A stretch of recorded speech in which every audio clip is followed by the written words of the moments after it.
Bayelsa has a record of being the state where Nigeria's first oil well was drilled in 1956. Most of the big oil multinationals have operational bases in the state, and it produces about 40% of the country's oil and gas resources. The federal government, in its quest to quell youth restiveness and pipeline vandalism in the region, made host communities secure all production facilities in their domains, hence the issuance of the pipeline surveillance contract to some indigenous companies. From the resources from our lands. But here is what seems to be a challenge. The Secretary of the Integrated Oil and Gas Host Communities, who has served as a commissioner in this administration, says it is worrisome that the Commission of Inquiry is made up of foreigners and without recourse to regulatory agencies in the country. We, the members of Integrated Oil and Gas Host Communities in Bayelsa State, are perplexed.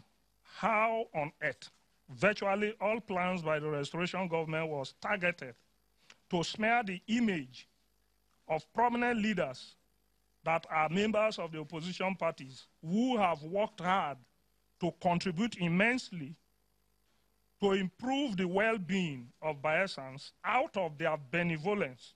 The chairman of the commission, Govt, explains that all pipeline surveillance contracts were not awarded based on political affiliations, and that the initiative is one major reason for the peace experienced in the Niger Delta region. And if you remember, some few years ago, mostly in Bayelsa, Southern Niger, Ogbea Brass local government area, you cannot move in the creeks.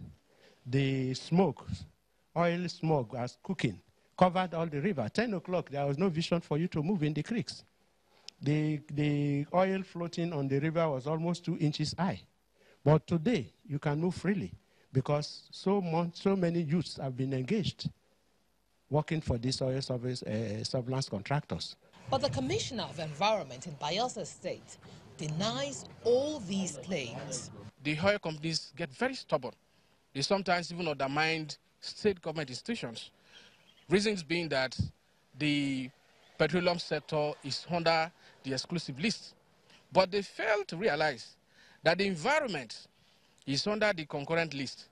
So even the state has some rights to come up with some legislations concerning our environment. He also offers clarification on the absence of known regulatory agencies. The solicitor, so to say, of the commission is a Bayelsa.